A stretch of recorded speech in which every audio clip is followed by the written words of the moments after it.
Boa noite, a graça e paz, meus irmãos. Mais uma meditação aqui no culto da vitória. Eu quero compartilhar mais uma vez algo da parte de Deus para a sua vida. O Evangelho de João, capítulo 14, o verso de número 12, que é o tema do que a nossa igreja está trabalhando esse ano, diz o seguinte: eu lhes digo a verdade, quem crê em mim fará as mesmas obras que tenho realizado, e até maiores, pois eu vou para o Pai.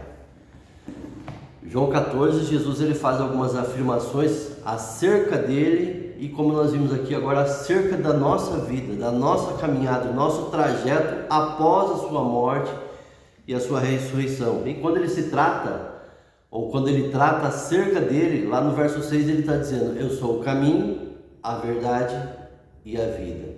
E esses são os desafios que nós temos de seguir na nossa trajetória, de andar no caminho que é Jesus, que é um caminho de verdade e de vida, para que a gente possa se encontrar com o Pai.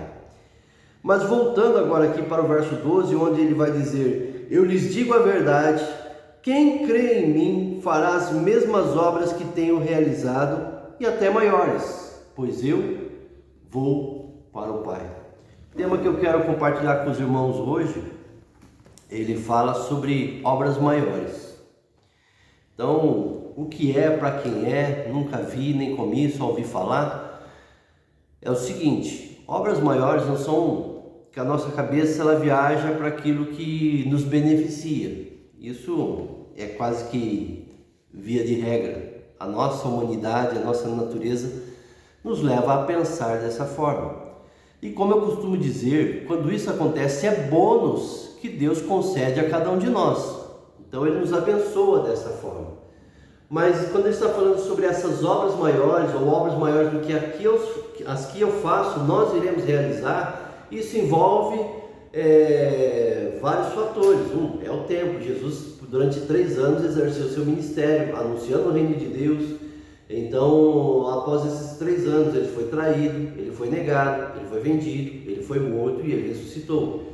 Nós, na nossa caminhada aqui, temos um tempo ou uma extensão de tempo maior do que a dele para desenvolver essas obras, que são essas obras que eu quero compartilhar com você. E também como é que o bônus de Deus aí, que a gente vai pensar agora também, como é que eu posso ser alcançado por esse bônus. Mas quando a gente pensa em obras, a gente pensa sobre construção, reforma, sobre situações que a gente deve fazer, reconstruir para que a gente possa vencer o dia mal, para que a gente possa ter uma boa acomodação no lugar onde nós estamos. Ninguém nasce grande, tudo na nossa vida começa pequeno. Mesmo um grande arranha-céu, ele começa pequeno até que em um determinado momento ele se torna, após a sua conclusão, um grande edifício. Na nossa vida não é diferente, queridos. Tudo em nós começa pequeno. As situações, as vivências, as dificuldades, e Deus vai tratando, vai moldando, vai fortalecendo para que nós possamos nos tornar assim como Jesus. Então toda grande obra ela passa por alguns processos até chegar ao seu destino ou alcançar o limite do qual ela foi planejada. Eu e você não chegamos no limite do qual nós somos planejados. Nós somos planejados para ser iguais a Jesus, o autor e consumador da nossa fé. Então eu quero compartilhar algumas coisas, queridos, para que a gente possa vivenciar nas nossas vidas as obras das quais o Senhor quer realizar, que Ele quer concluir, que Ele quer completar, Ele quer revelar para cada um de nós. Então eu quero compartilhar algumas coisas para que essas grandes obras se tornem realidade na nossa vida. Então a perspectiva aqui não é falar somente do bônus, ou agora nós vamos falar do ônus, o que é que eu preciso fazer, como é que eu devo proceder, como é que eu devo viver, como é que eu devo testemunhar, como é que eu vou vencer os dias maus, o que é que eu vou plantar para depois colher. Então é exatamente isso que eu quero compartilhar essa noite com você. Colossenses 3, do verso 8 ao 10, diz o seguinte: mas agora, preste atenção que esse versículo diz, mas agora, abandonem todas essas coisas: ira, indignação, maldade, maledicência, linguagem indecente no falar. Não mintam uns aos outros, visto que vocês já se despiram do velho homem com suas práticas e se revestiram do novo, o qual está sendo renovado em conhecimento à imagem do seu Criador. Eu quero falar para você ainda nesse ano de 2020 que grandes obras Deus quer realizar na sua vida, através da sua vida e para a sua vida. Mas para isso, de acordo com esse versículo, eu quero fazer uma afirmação. Para que essas coisas se tornem realidade, tenha atitudes diferentes. Exatamente isso que esse texto vai trazer. Abandone todas essas coisas. A ira, você é iracundo, revoltado, querido, deixa de lado, abandona, muda. Se você já se revestiu do novo homem em Cristo Jesus, as suas atitudes têm que ser diferentes. A maldade, a maledicência, fala mal de todo mundo. É indecente no falar, fala besteira. Pensa, a cabeça está viajando para aquilo que não presta, não edifica. Vive mentindo uns aos outros. Visto que vocês já se despiram do velho homem com suas práticas e revestiram do novo, o qual está sendo renovado em conhecimento à imagem do seu Criador.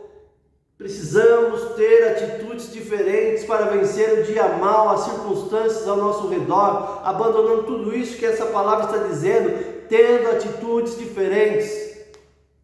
Como? 1 Timóteo 4, 15 e 16 vai dizer o seguinte: medita essas coisas, ou seja, pense, reflita, ocupa-te nelas, ou seja, invista tempo nelas, para que o teu aproveitamento seja manifesto a todos, ou seja, o que você vai reter, vai aprender naquilo que você está meditando, refletindo, se ocupando nela, investindo tempo nela, vai ser manifesto a todos, todo mundo vai perceber. Tenha cuidado de ti mesmo e da sã doutrina, persevera nessas coisas, ou seja, não desista, porque fazendo isso te salvarás, tanto a ti como os que te ouvem. Queridos, nós precisamos testemunhar a nossa fé, é vivenciar aquilo que nós estamos professando. Então, ocupar nela, investir tempo, meditar, refletir, o aproveitamento vai ser manifesto a todos. Ainda mais o texto vai dizer, porque a nossa cabeça, como eu falei, ela viaja, ela pensa que não deve, e aí nós externalizamos isso, verbalizando. Filipenses 4,8 vai dizer: finalmente, irmãos, tudo que for verdadeiro, tudo que for nobre, tudo que for correto, tudo que for puro, tudo que for amável, tudo que for de boa fama, se houver algo excelente, digno de louvor, pensem nessas coisas. Você precisa ocupar a tua cabeça com aquilo que é bom. Você precisa ocupar a tua cabeça com aquilo que edifica, aquilo que te eleva, aquilo que te fortalece, aquilo que te anima. É alimentar a sua fé com a palavra de Deus, com bons testemunhos, com os milagres de Jesus, com o agir de Deus do Velho Testamento, do Novo Testamento e dos dias atuais, daquilo que Ele quer fazer na sua vida. As boas obras, as maiores obras acontecem em primeiro lugar em você, para que através de você e depois por você. Efésios 4,31 vai dizer: livrem-se de toda a amargura, raiva, ira, das palavras ásperas de calúnia e de todo tipo de maldade. Querido e querida, se tem uma coisa que nós devemos fazer nas nossas atitudes diferentes, é avaliar o nosso proceder diário, a nossa vida diária. O Senhor aprova, desaprova, eu estou glorificando o Senhor, eu estou denegrindo a imagem da palavra do Senhor, com aquilo que eu faço, com aquilo que eu digo, com aquilo que eu vejo, com aquilo que eu ouço. Nós precisamos avaliar isso. Abandone toda forma de mal. Qual? Livre-se de toda amargura. O nome já é amargo. Nós precisamos avaliar isso e tirar toda amargura dentro de nós. A raiva, a ira, palavras ásperas, ou seja, você é grosseiro, você é impositivo. Você precisa mudar isso. A calúnia, fala mal dos outros, fala mentira acerca dos outros. Você ouve e compartilha na internet também coisas que nem sempre são verdades. E de todo tipo de maldade. Ah, mas eu não sei se é mal ou se não é, às vezes eu até desconfio. Daí eu quero fazer uma afirmação para você. 1 Tessalonicenses 5:22 vai dizer: abstende-vos de toda aparência do mal. Tem aparência do mal? Cai fora. Mas pode ser, pode não ser, mas está aparentando? Está com dúvida? Sai fora. Queridos, nós precisamos ter atitudes diferentes, testemunhando a nossa fé, ocupando a nossa cabeça com aquilo que é bom, a nossa mente com aquilo que edifica. Usar a nossa boca com sabedoria também, sabe? Porque Provérbios 18:21 vai dizer: a língua tem poder sobre a vida e sobre a morte, os que gostam de usá-la comerão do seu fruto. Há momentos que nós temos que ficar calados e usar a nossa boca com sabedoria, no momento certo, no tempo certo. Nós precisamos fazer isso, abandonar toda forma de mal e toda aparência de mal. E assim, as grandes obras vão ser manifestas na nossa vida e para a nossa vida. Eu quero compartilhar uma outra situação para que a gente possa desfrutar das grandes obras que o Senhor quer realizar em nós, através de nós e, como eu disse, por consequência para nós. A Bíblia vai dizer que a vontade do Senhor é boa, é perfeita e ela é agradável, é para se completar na nossa vida, na nossa história, onde quer que nós estejamos inseridos. Eu quero trazer uma palavra para você que está cansado, está abatido, está entristecido, está amargurado, está rancoroso e tantas outras coisas aí. Nós precisamos entender o seguinte: Mateus 11:28-30 vai dizer o seguinte: vinde a mim, todos os que estáis cansados e oprimidos, e eu vos aliviarei. Tomai sobre vós o meu jugo e aprendei de mim, que sou manso e humilde de coração, e encontrareis descanso para as vossas almas. Porque o meu jugo é suave e o meu fardo é leve. Querido, está na hora de você entender que você precisa aliviar a bagagem, aliviar o fardo, aliviar a carga que você está carregando diariamente, por aquilo que te fizeram, por aquilo que falaram, pela forma que nós estamos vivendo. É preciso aliviar a bagagem, como, quando e onde. Jesus está dizendo a mim, Ele. E às vezes você está procurando aliviar a bagagem com a pessoa errada, no lugar errado. Foi Jesus que morreu por você, entenda isso. Vinde a mim, quem? Todos os que estão cansados e oprimidos. Todos, não são alguns. E ele diz o que? Eu vos aliviarei. Em outra versão vai dizer: eu vos darei descanso. Tomai sobre vós o meu jugo e aprendei de mim. Você vai ter que aprender com isso, com Jesus, como fazer, como aliviar esse fardo, ou aliviar essa bagagem. Porque eu sou manso e humilde de coração, e vocês encontrarão descanso para as vossas almas. Está na hora de você descansar em Jesus. Está na hora de você entregar a tua vida ao Senhor. Salmo 37:5 vai dizer: entregue teu caminho ao Senhor, confia nele, o mais ele fará. Creia que Jesus vai mudar tudo isso que nós estamos vivendo, que você está vivendo. Deixa ele ter o controle absoluto da tua história, da tua vida, deixando ele conduzir os teus passos. Ah, mas como é que eu vou saber isso? Está aqui, ó. Vai te dar a direção. Eu sou o caminho, a verdade e a vida, ninguém vê ao Pai não sei por mim. Ou seja, eu tenho que estar no caminho. Qual? Jesus. Por quê? Porque Ele é verdade. Por quê? Porque Ele me conduz à vida. E João 10:10 vai dizer que vida é essa? Vida em abundância, de fartura. Ele vai dizer ainda no Evangelho de João 14, verso 27, deixo-vos a paz, a minha paz vos dou. Ou seja, você não tem que comprar, você não tem que ir atrás de coisas mais, porque Jesus já deu, já entregou. Agora, se Ele deixou, é só você adquirir, você tomar posse, você receber. É exatamente isso que Ele está dizendo. Deixo-vos a paz, a minha paz vos dou. Ele deu. Agora é a questão de você tomar para si. E nós vamos ver aqui: alivia a bagagem, porque o meu jugo é suave e o meu fardo é leve. Que ele não tem peso nenhum, não, se você estiver seguindo Jesus. Se você estiver seguindo Jesus, o negócio está pesado, está complicado, nós estamos sujeitos às adversidades dessa terra, mas alguma coisa tem que estar errada, se é totalmente pesado. O que nós precisamos entender em relação a aliviar a bagagem? Esse contexto quer dizer, diminuir o peso, quer dizer, tornar mais leve, aliviar a carga. Como é que a gente faz isso? Entendi que é em Jesus, eu entendi que Ele pode mudar a minha história, que Ele pode transformar tudo isso. Possivelmente aqui eu vou estar dividindo essa palavra em duas, ela é um pouco mais longa. Então nós vamos fazer essa separação para em 2 cultos da vitória a gente concluir essa palavra. Aliviar a bagagem é diminuir o peso, é tornar mais leve, é aliviar a carga. Como é que a gente faz isso nesse processo?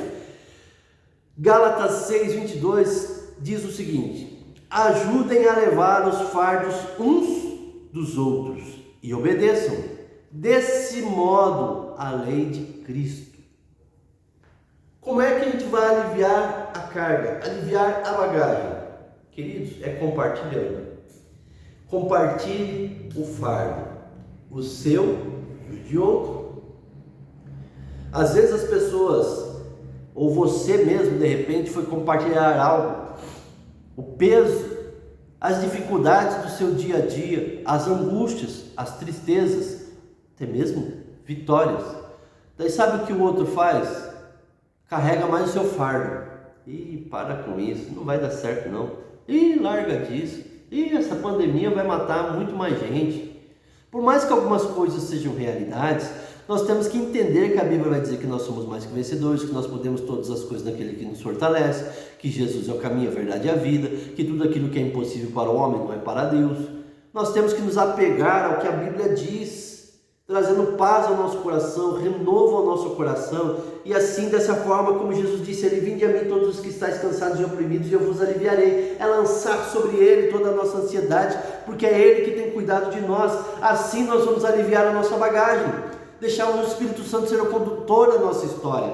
E aí nós vamos aliviar o fardo, a bagagem, a carga, o meu fardo. E quando alguém vier compartilhar da sua dificuldade, eu vou ajudá-lo, porque o texto de Gálatas diz: ajudem a levar os fardos uns dos outros. E quando alguém chegar para mim e falar assim: está difícil, está complicado, eu não vou vencer, você vai dizer: vai sim, porque o Senhor é nosso pastor e nada há de nos faltar. E ainda que eu ande pelo vale de sombra de morte, a tua vara e o teu cajado me consola. A palavra de Deus está dizendo isso, meu irmão, minha irmã. Vamos aliviar esse fardo. O Senhor vai entrar com providência sobre a sua vida. Vamos orar por isso, vamos clamar por isso. Eu vou ser o seu parceiro de oração, vou caminhar junto com você, e nós vamos nessa empreitada. Eu vou ajudar você a aliviar o fardo. É isso, é dessa forma que o Senhor nos desafia a viver. Ajudem a levar os fardos uns dos outros, e vamos aliviar a bagagem uns dos outros, diminuindo o peso, tornando mais leve, querido e querida. É dessa forma que nós devemos proceder, viver diariamente. Aliviar o cargo, o peso das nossas emoções, levando aos pés de Jesus, porque Jesus te conhece. Por mais que a gente tenha amizade aqui na igreja, os nossos relacionamentos, até mesmo os nossos familiares, mas o nosso interior, somente Jesus é quem conhece, Ele que nos sonda e nos conhece. Nós precisamos conduzir as pessoas aos propósitos de Deus, a realizar a vontade de Deus, e assim nós não iremos nos frustrar. Não carregue mais fardo, principalmente daquele que já está com excesso de bagagem e chegando para você carregando mais ainda o seu fardo, a sua carga, aumentando ainda mais o seu peso. Primeiro você precisa ser tratado, deixando Jesus cuidar de você, mudar a tua história, mudar a sua maneira de ser, de falar, de agir. Então dessa forma você vai aliviar o seu fardo. O Salmo 55:22 diz o seguinte: entregue as suas aflições ao Senhor, e Ele cuidará de você, e jamais permitirá que o justo tropece e caia. Essa é a minha oração por você nessa noite. Somente para a gente relembrar algumas coisas, e no próximo vídeo da semana que vem a gente vai concluir essa palavra. Obras maiores começam pequenas. O Senhor diz: na verdade vos digo que aquele que crê em mim também fará as obras que eu faço, e as fará maiores do que essas, porque eu vou para o Pai. Você é mais que vencedor. Jesus pagou um preço por mim e por você. Então, para isso, nós precisamos ter atitudes diferentes, abandonar ira, a indignação, a maldade, testemunhar a nossa fé para todos, meditar nelas, ocupar tempo nelas, ocupar nossa cabeça com aquilo que é bom, usar nossa boca com sabedoria, porque a morte e a vida estão no poder da língua e quem usa bem dela come do seu fruto. Abandonar toda a forma de mal, livrando-se da amargura, da raiva, da ira, palavras ásperas, abandonando toda a aparência do mal. Tem aparência do mal? Sai fora. Alivia a bagagem, meu querido, minha querida. Jesus novamente aqui para dizer para você: vinde a mim todos que estão cansados e oprimidos, eu vos darei descanso, vos aliviarei. Nós precisamos diminuir o peso, compartilhar o fardo um do outro, ajudar um ao outro. E novamente aqui para encerrar, Salmo 55, 22. Entregue as suas aflições ao Senhor. Ele cuidará de você. Jamais permitirá que o justo tropece e caia. Eu quero orar por você, pela tua família, para que os planos e propósitos do Senhor se cumpram em você e através de você. Amém? Pai querido, em nome de Jesus, obrigado por esse tempo, por essa palavra. Grandes coisas fez o Senhor por nós e por isso nos alegramos. Grandes coisas o Senhor quer fazer na nossa vida e através da nossa vida. As obras começam pequenas e elas vão tomando forma. E é isso que o Senhor está fazendo. Nos moldando, nos capacitando para vencer o dia mal, nos tornando mais que vencedores. Visita, guarda, livra, sustenta cada família, cada casa, cada lar, para que eles possam contemplar a boa, perfeita e agradável vontade do Senhor, Pai. Essa é a minha oração em nome de Cristo Jesus. Amém. Amém, queridos? Até o próximo culto da vitória, onde nós vamos encerrar essa meditação. Tá certo? Deus te abençoe. Até mais.